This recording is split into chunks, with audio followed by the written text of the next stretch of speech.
Om Aganati Maranda Shangarangana Salakya Chaksurun Miritam Yanatashmai Sri Karave Namaham Sri Chaitanya Manobhistam Shapitam Yanabhutare Sayam Rupa Karamayantara Parantikam Vandeham Sri Guru Siyata Parakamalam Sri Gurun Vaishnavam Sri Rupam Sagadatam Sahagana Saganatam Vitam Samsidevam Sadvaitam Savadutam Parijana Sayatam Krishna Chaitanya Devam Sri Radha Krishna Paran Sahagana Lalita Shri Vishakanvitam Stam Hey Krishna Karuna Sindhu Dinabandhu Jagatpate Gopisha Gopika Kanta Radhakanta Namostate Jayatam Surito Pango Mama Mandir Matir Gati Matsavashaparam Bhoja Radha Madana Mohanam Sriman Rasarasaram Bhivam Sivana Karsan Paneshanubago Gopinata Sriyasaram Divyad Vrindaranya Kapadrumada Srimad Ratnagada Shima Shanishto Shri Sri Radha Shri Govinda Dev Prachadabihi Sabamanushmarami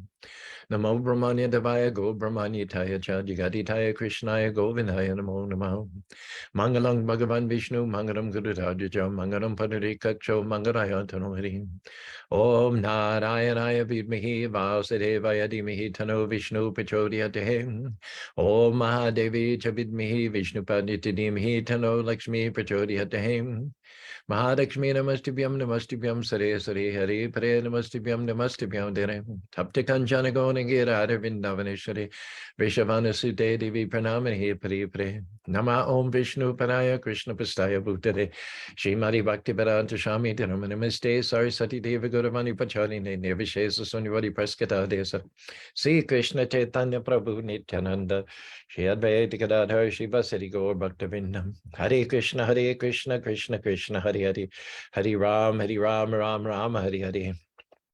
Good morning, Gary, Montana. You're welcome to tell us a little bit more about yourself in the comment section, but we're delighted to see you.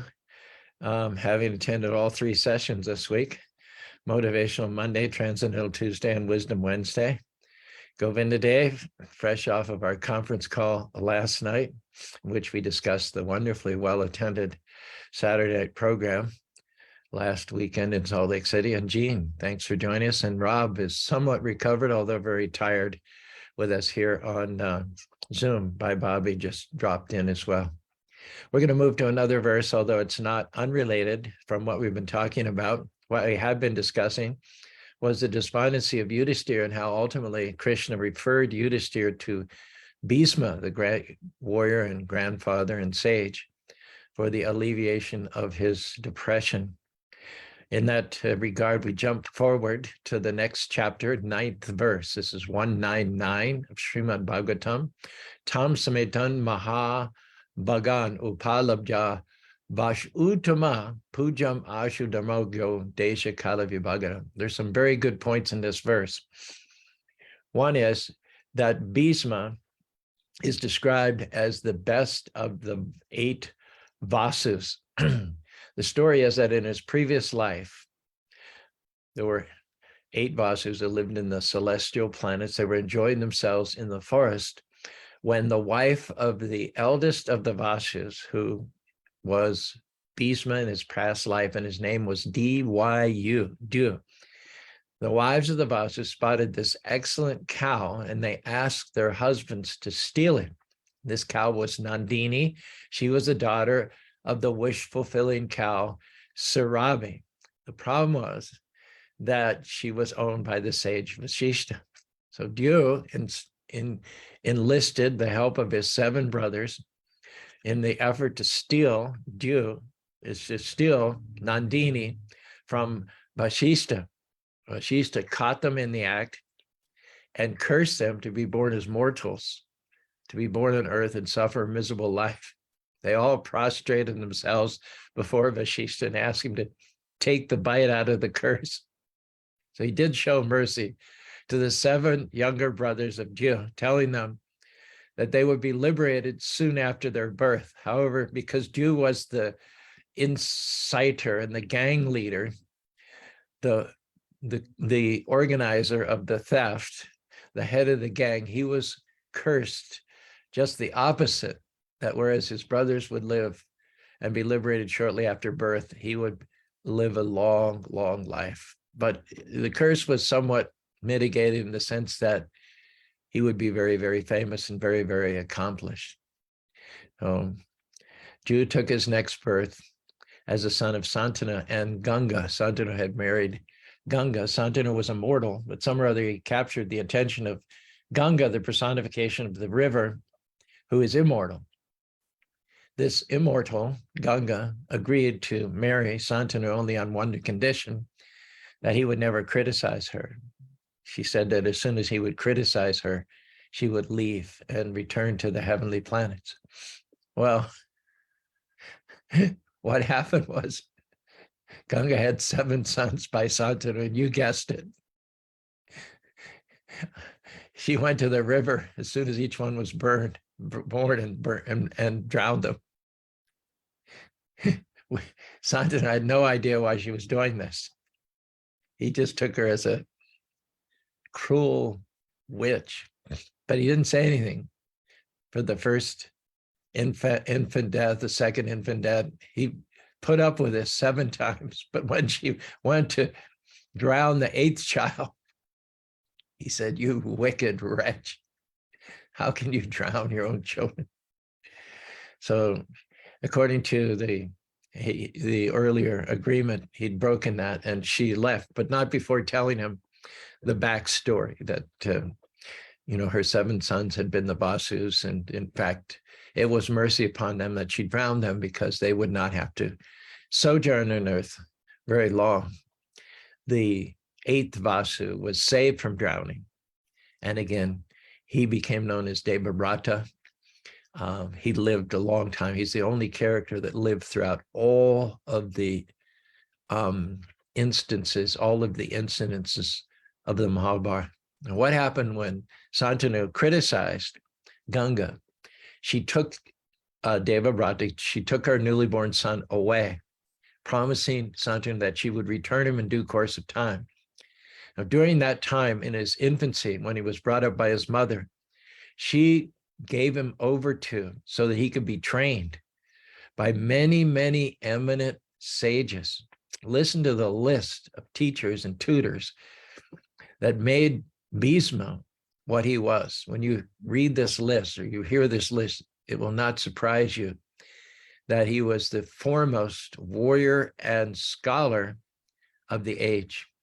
Not only Brihaspati of the demigods, but Sukracharya of the demons, both the gurus of the races of demigods and demons, taught the duties of Dandaneti, the duties of kings. In other words, political science to, have I been saying Bhima? Bhisma.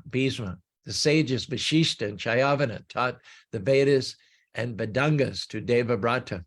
Sanat Kumar, the eldest of the 4 Kumaras, the sons of Brahma, taught Devabrata the mental and spiritual scientist.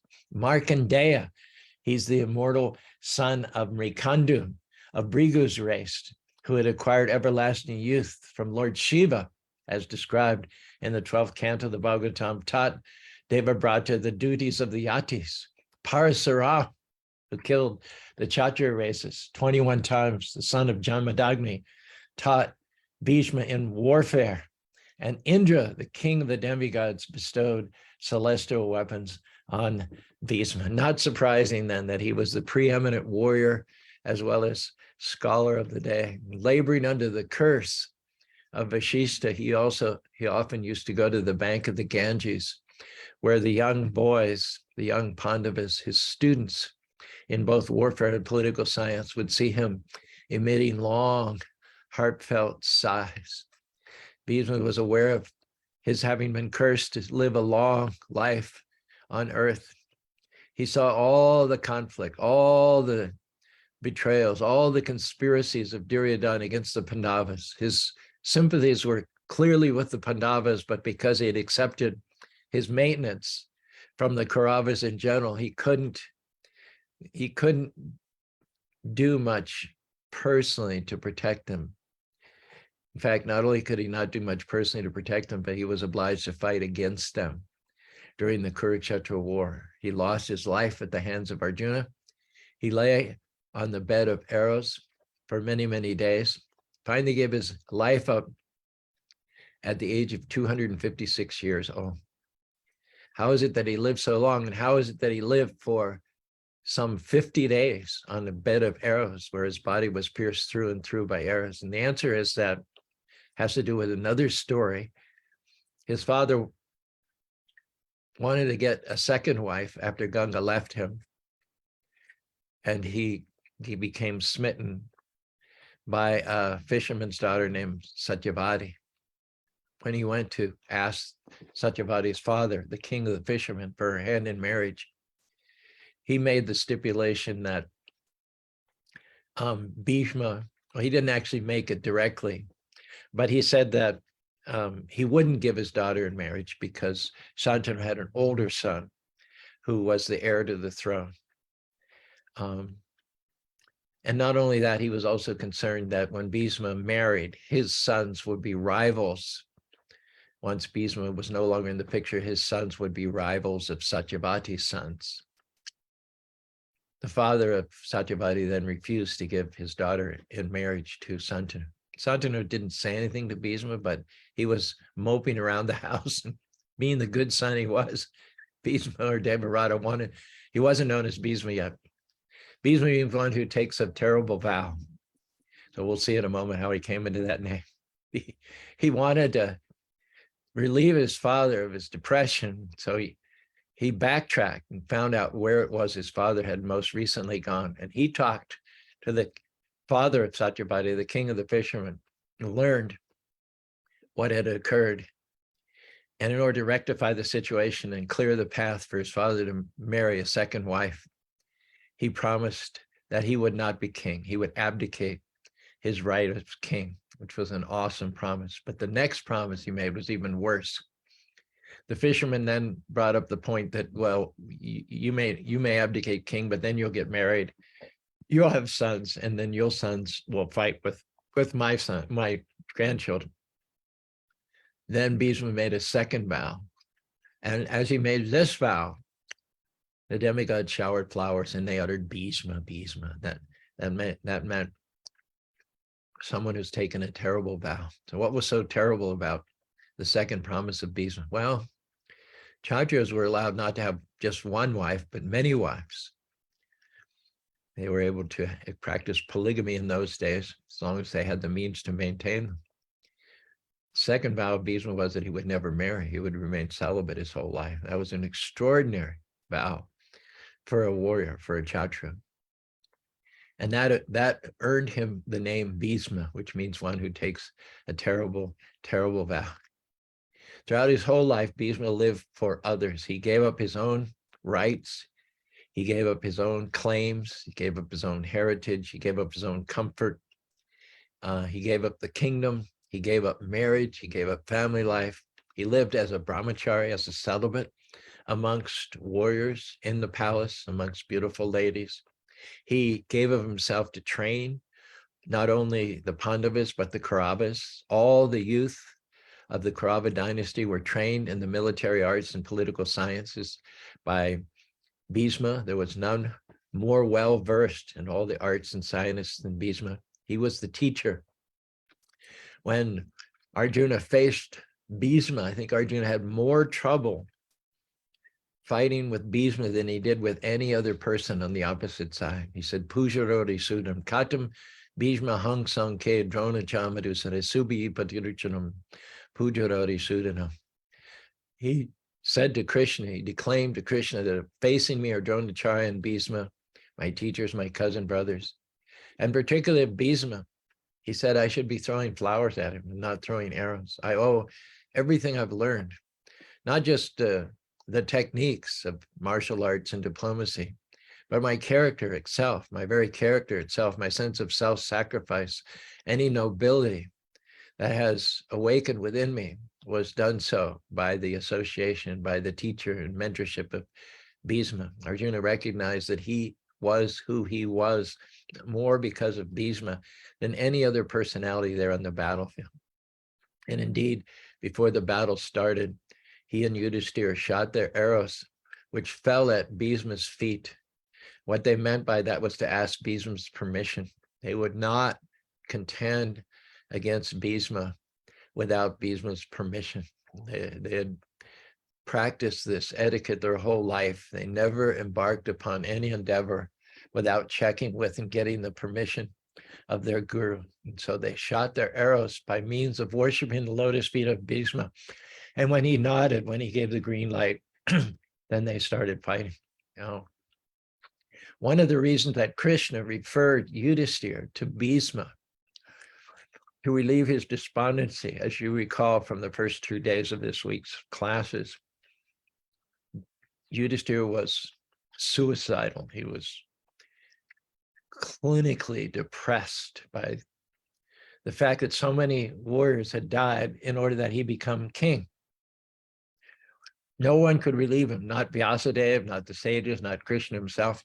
But Krishna finally arranged for Yudhisthira to go to Bhisma, where he was on the bed of arrows, to worship him, and then to hear from him how everything was rightly done. Very, very intelligent. When you think about it, what Krishna has done here is very, very clever. Aside from the fact that Krishna always glorifies his devotees, he wants the devotees to be elevated above himself. Any father, his fondest wish for his son, that the son go further than the father, isn't it? That he may become even more than I. And the father will sacrifice anything to elevate the son above him, to make benchmarks, goals, achievements, positions for his son that even the father himself had not attained.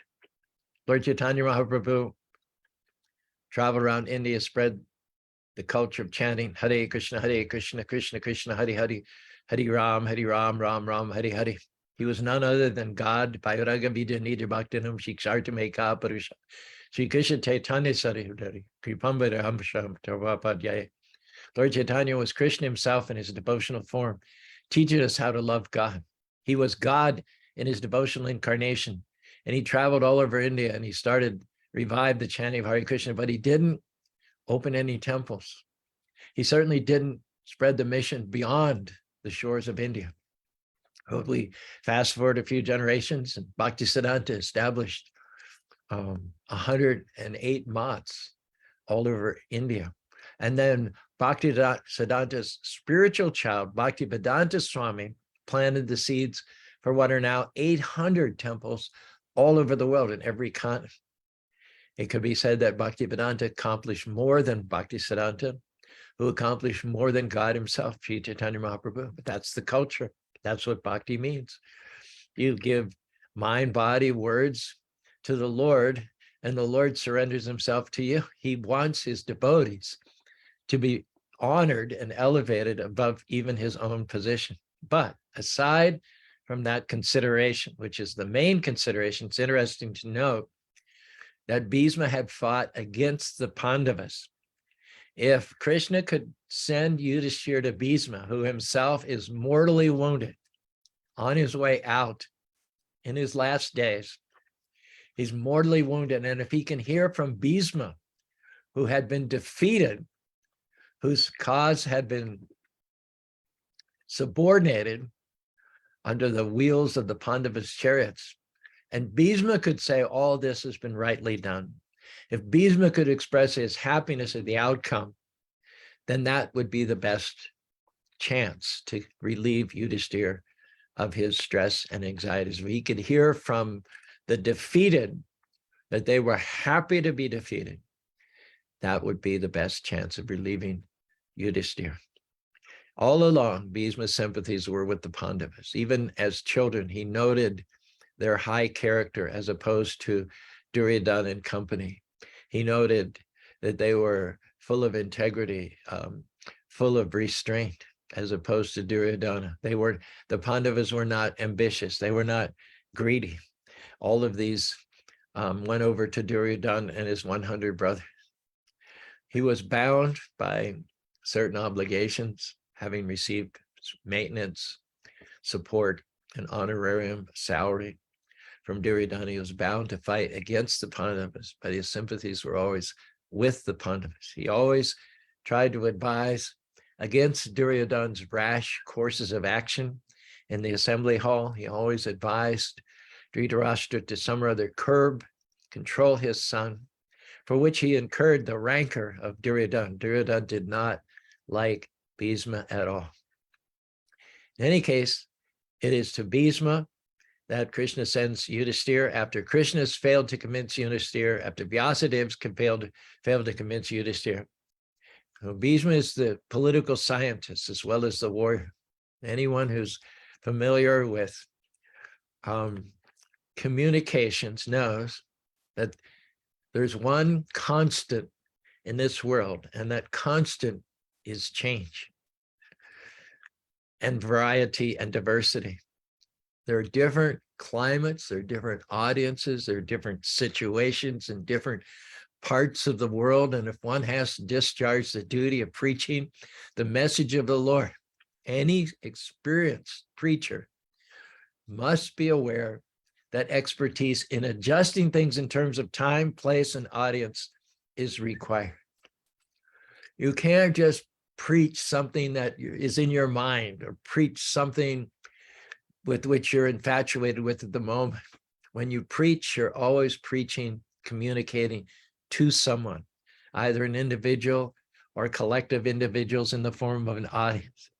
So Bhisma is not by accident included in the list of the 12 greatest preachers of all times. Swayambhu Naradashtata, Brahma, Narada, Swayambhu Naradashtata, Komara, Kapila Shambhu, the 4 Kumaras, Kapila Dev, Shambhu, Lord Shiva himself, Pradada Janaka Bhisma, Prahlad Maharaj is a Mahajan, Janaka, the father of Sita, and Bhisma is there in the list.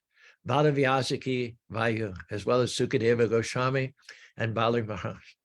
The reason Bhismadev is in the list is because he took into consideration the time, the place, and the circumstances, and his last words while he lay in the bed of the arrows are celebrated throughout all the 3 worlds. First thing he did was, even though he was physically discomforted, physically inconvenienced, physically unable to get up, to wash the feet of the guests, to offer them a sitting place on a water, he did what he could do, which was to receive them and welcome all the powerful sages along with the Pandavas assembled there at his deathbed with sweet, welcoming words.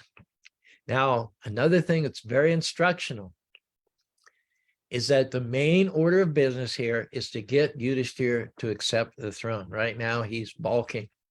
He's refusing to step up on the throne. The kingdom is without guidance. It's a ship without a captain. There's potential for great danger here. And so the main order of business is Bhisma getting Yudhisthira back on track. But before he speaks to Yudhisthira, he does something very, very interesting, is that he spends several verses glorifying and worshiping Krishna, who's standing before him.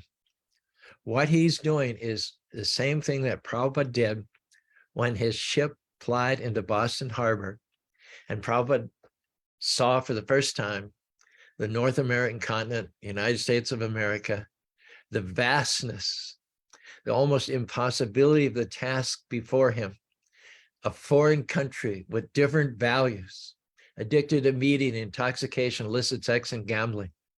How is he going to get people to be interested in what to speak except the gospel of the Bhagavad Gita, according to Lord Krishna? First thing he does is he prays, "Dear Lord, make my words suitable for their understanding." He's recognizing that the only one who truly knows everyone's heart, the only one who truly knows where people are in their spiritual journey, at what mile mark they are, and what they need and what they can take, the only one that knows the timeline for each and every individual to become Krishna conscious after sojourning in this material world for thousands and thousands of incarnations, that's Krishna. Krishna is the only one who knows exactly what to say in order to get people back on track. So without the grace of Krishna, without praying to Krishna first before you preach, your words are not going to be fruitful. Kali Kalera Dhamma Krishna Nama Sankirtan. Krishna Shakti Vinanaya Tore Pravartanam. It said in the age of Kali, the Dharma, the religious practice, which is going to be optimally effective, is chanting Hare Krishna, Krishna Krishna, Hare Hare, Hare Rama, Rama Rama, Hare Hare, and discussing the activities and pastimes of Krishna, honor him in the association of devotees. However, nobody can do that successfully unless before they start, they haven't prayed for and received the potency, Krishna Shakti Vinanai. Without the grace, without the potency of Krishna, nobody will be successful in bringing people over to the spiritual side of things. Now, as far as the Pandavas are concerned, this verse describes Pandu Putramu Pashanam Prashaya Prema Shangatam. The Pandavas had deep, deep affection. Bhisma was basically their father. As you know, their father Pandu had died when they were just small children. So they never knew their natural father. They were taken to the palace in Hastinapur, under which they were put into the guardianship of Dhritarashtra, but Dhritarashtra had more affection for his own sons. So he rather conspired against the Pandavas rather than offering them protection. Dhritarashtra wasn't much of a father. But whenever they had a problem, whenever they needed shelter, whenever they needed advice, whenever they needed a father figure, it was always Bhisma. They would always go to Bhisma. Now he's passed. Now he's disabled. He's not going to last much longer. And the Pandavas are full of grief. They're also silently sitting there, holding vigil by what will be his gravesite or his passing place. Abhyad Chashtanu Ragashir. They all think of themselves as his sons and as his followers and as his students. This is the pattern of their life. Whenever they wanted to learn anything, the first person they went to and the first person who was always available to them was grandfather Bhisma. Naturally, they're going to be open. They're going to soak up whatever last words of advice he gives. And Krishna knows this. Krishna's within the heart of every living being. He knows the affection that the Pandavas have for Bhisma. There's nothing that Bhisma will tell the Pandavas that they will ever reject. And he knows Bhisma's affection for the Pandavas in spite of the fact that Bhisma fought against them. In spite of the fact that Bhisma was obliged to fight against the Pandavas, in spite of the fact that Bhisma lost his life at the hand of Arjuna, Bhisma greets them. This is big. First words that Bhisma directs to the Pandavas are words of congratulations. He makes no bones about it. There's no ambiguity. Bhisma tells them how happy he is. With tears in Bhisma's own eyes, you Pandavas endured so many persecutions, even from your childhood. Even the one who was supposed to be your father, Dhritarashtra, wanted to see you dead. Your brothers tried poisoning, tried burning, tried humiliating your wives. You had a whole life of tribulations, and this was especially felt by your mother, Kunti. Never in her whole life had she any rest, had she any peace. Bhisma thought of all that the Pandavas and Kunti had gone through. Tears of ecstasy appeared in his eyes. He was overwhelmed with love and affection. And we learn from this that even if you're a devotee of Krishna, you're not exempt from troubles. It said rain falls on the earth and also falls on the land. Rain is indiscriminate. Troubles come to all in this material world. The only difference is the devotees see them as a test. They pass the test and they come out twice as powerful, twice as joyful, twice as influential as they were before. Whereas the non-devotees take it personally. They become all bitter and resentful. They get stuck where they are and they fail to become the men and women of faith that Krishna made them to be. So thinking of all that the Pandavas went through, how they were cheated of their kingdom in a crooked game of dice by Duryodhana and Sakuna, how innocent they were, how they always took the high road. And even at the 11th hour before the battle of Kurukshetra, they were willing to give Duryodhana the kingdom if Duryodhana would simply give them 5 villages to rule over. Bhisma is so proud of these boys. No father was ever more proud of his sons, who were sitting gently there at his side with their ears cocked to soak up any dying, loving words that might come dripping like nectar from the lips of grandfather Bhisma. But before he was even able to speak, he had tears of love, tears of appreciation flowing from his eyes upon the occasion of remembering the great tribulations which were nobly borne by his grandson. So even though Bhisma was defeated by none other than Arjuna, even though he was in excruciating pain, even though he was indisposed, lying horizontally, penetrated by arrows through and through, he's communicating to the Pandavas, good job, well done. You finished the race. I'm so happy for you. I could not have been happy if we had won. If I was a victor and you were defeated, I would have been despondent, worse than Yudhishthira.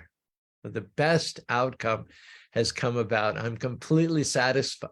Have no doubt about that. You just have to assure me of one more thing, that after Krishna's having made all these arrangements, and here I am lying on the bed of arrows, having submitted to the onslaught of Arjuna and succumbed to it, you have got to now get up onto that throne.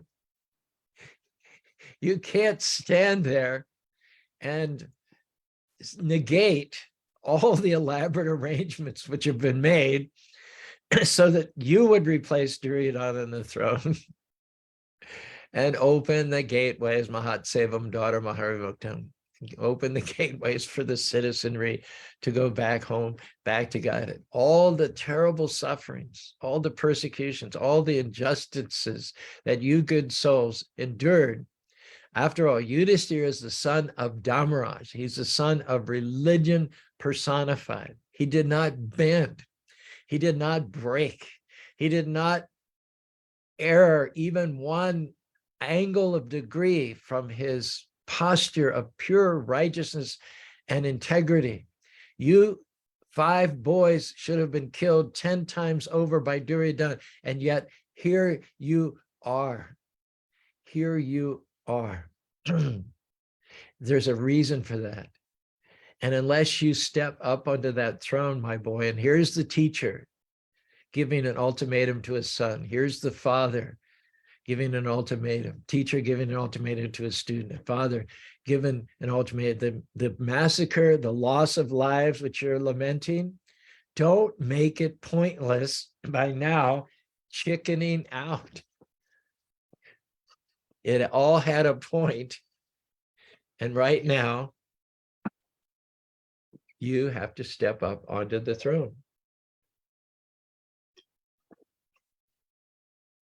Another argument that Bhisma made so that Yudhishthira would be convinced that what he did was right and that his imperial ascension was exactly according to divine providence is that he said that you were protected by the Brahmins. The Brahmins always sided with you. You were in cooperation with the Lord, and you always followed religious principles. So when someone's in the middle of these 3 things, when one has the affection and approve of the Brahmins, when one acts in cooperation with the Lord, and the Lord's mission was paritranaya sadhanam vinashata dushkritam, to curb the miscreants and to promote and protect and inspire the devotees. And when you act according to religious principles, none of the Pandavas deviated at all from religious principles. So when you have these 3 elements in your life, wherever you end up, wherever Krishna, wherever fate, wherever circumstances take you, that's exactly where you're supposed to be. Now, the Pandavas were used to accepting authority. They weren't idle, frivolous people who would go ask questions of various people and then take those answers relatively or minimize those answers, ignore those answers. They were in a culture where whatever the authorities spoke, that was law. As I mentioned, there's no greater authority than Bhisma. He's one of the 12 Mahajans. So Bhisma is saying, look at the weight of circumstances. Look at all of the different factors and occurrences that converged to put you on the throne.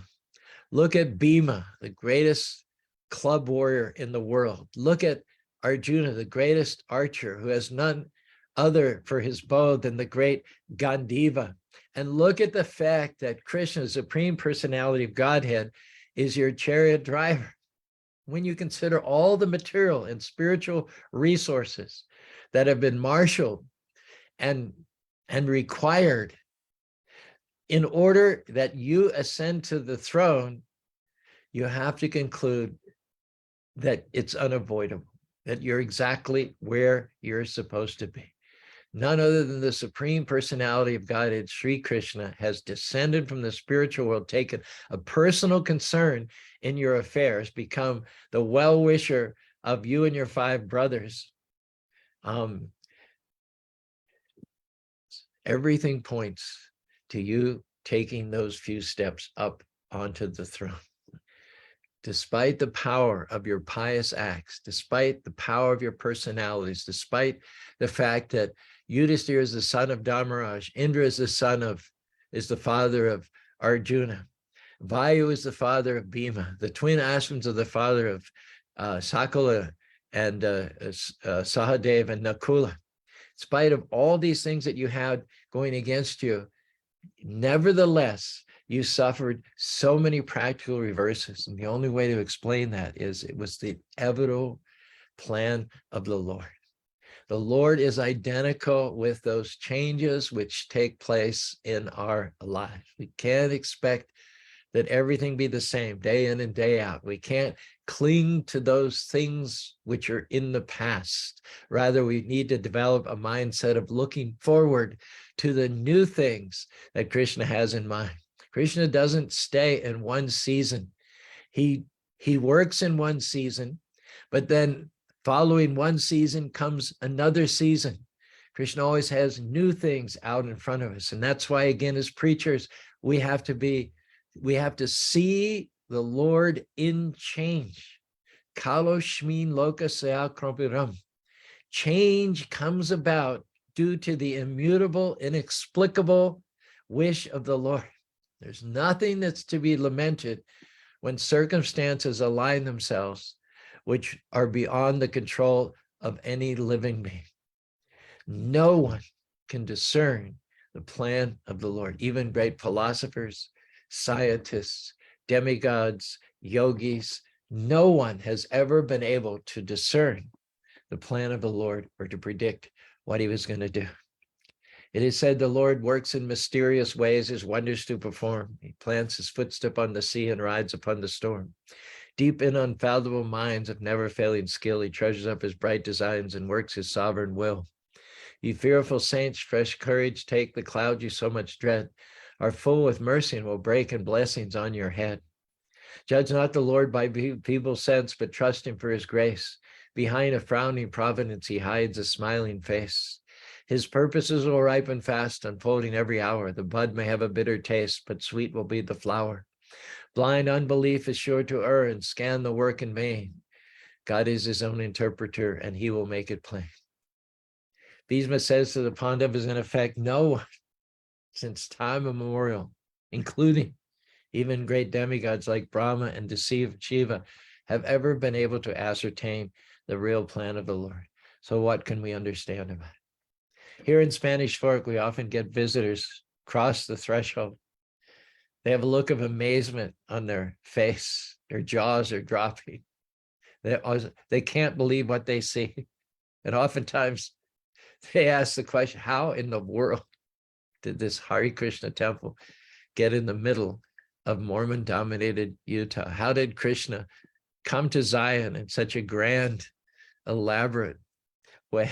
And I just tell him, God's all powerful. He can do anything. And he's also has a sense of humor. He's a prankster. So he did it just to show he could do it. He parted the Red Seas just to show his power. He started from the ground up, not one, but two Hare Krishna temples in Mormon-dominated Utah, not only to show that he can do anything, but also that in the course of doing it, it's unpredictable, it's uncommon, it's unusual. It takes his devotees, he takes those who have faith in him to places they could not go on their own. All we have to do is, in the face of his inscrutable plans, simply surrender, simply trust. We don't have to always ask why. You ever see little kids, they drive their parents crazy. Well, why? One why after another. Devotees are not like that. They trust in the Lord.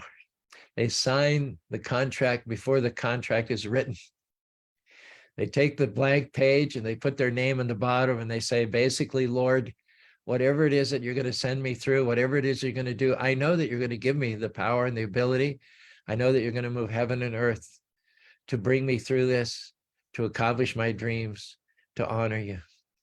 So the conclusion is that the sufferings of the Pandavas were not like the sufferings of ordinary people. They suffered as part of their service to the Lord. They enjoyed the suffering. They embraced the suffering because they knew that whenever the Lord sends us suffering and challenges, it is in the interest of accomplishing a grand plan.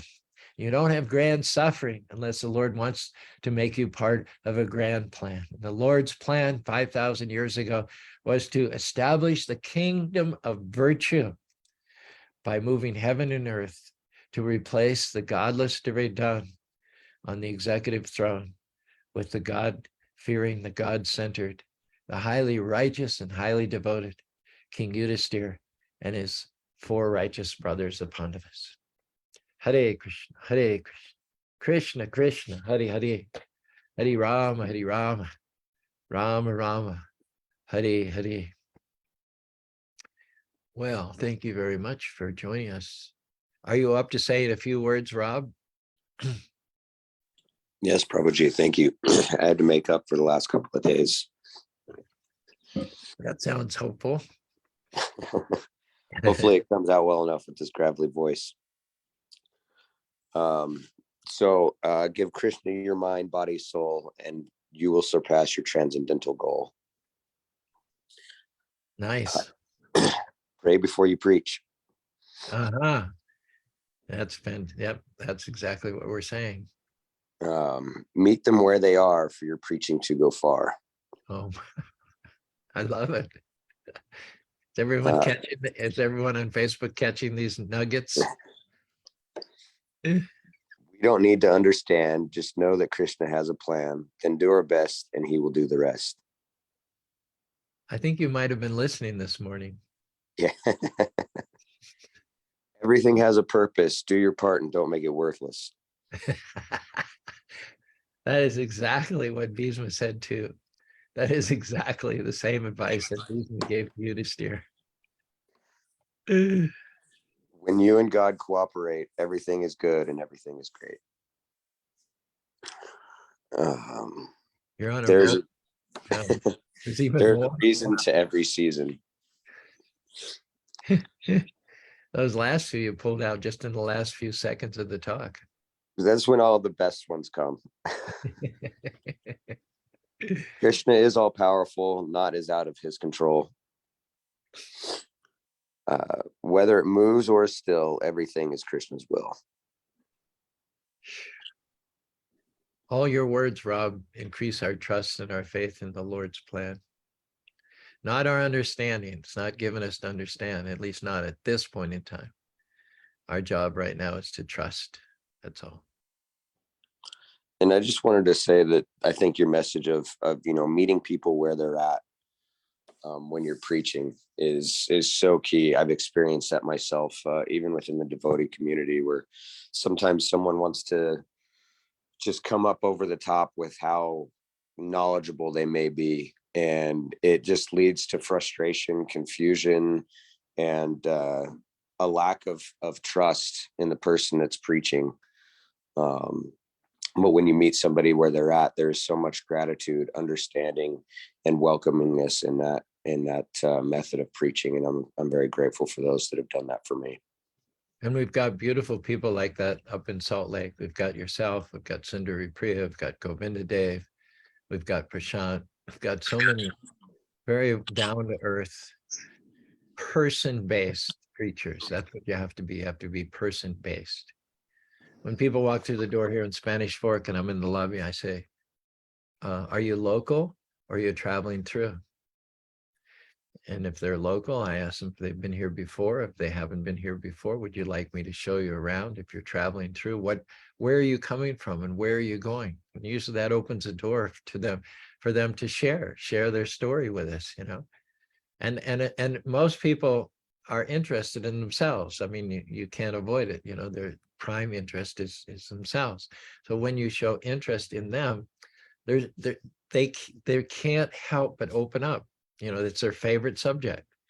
And people are interesting. It's not pretense. It's not phony. It's not just a strategy. I do find that people's stories are interesting. Everybody's on the path, you know, in one form or another. They're looking for Krishna, either directly or indirectly. And, you know, one thing we need to do is let people tell their stories. You know, we can't override them with some high philosophy. We need to let them tell their story, and then it will be clear to us how they're trying in their own way. And then we don't become confrontational. Oh, you atheist, me devotee, let's throw insults at each other. We discern by hearing their story what part Krishna wants us to play in their story. So Krishna wants us to listen to them so we can come to know them and be able to administer to their needs. Imagine a patient coming into a doctor's office and the doctor not asking the patient where they're at. The doctor just starts taking blood, starts giving him pills and all that. And the doctor never bothered to hear why the patient came to his office. What kind of a doctor would that be? So preacher has to start by finding out about his audience. That's all I have to say. All right. Well, thank you it's been a great week. Jean, thanks very much. Govindadev, Gary, Monday, Tuesday, and Wednesday. Thank you. Bye, Bobby, Rakesh, Guru Krishnadas. Bye, Bobby says, love the stories explained with the purpose behind them. Yes, stories are always good. That's another part of being a good communicator. Every talk should have stories in it. People love stories. Anjani, Hanuman. Anjani, Hanuman. Anjani is the mother and Hanuman is the daughter. Interesting name. Hare Krishna, thanks for joining us. Jean says, wondrous week, well done. Thank you. Govindadev says, love robs transcendental rhyming aphorisms. Love robs transit. You're not the only one that loves. We all love them. We all look forward.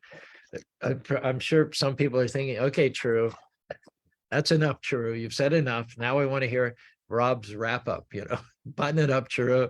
Let's hear Rob's summation. So concise, so poetic, so to the point. Anyway, I appreciate all of you, and I'm honored every morning that we have the opportunity to get together.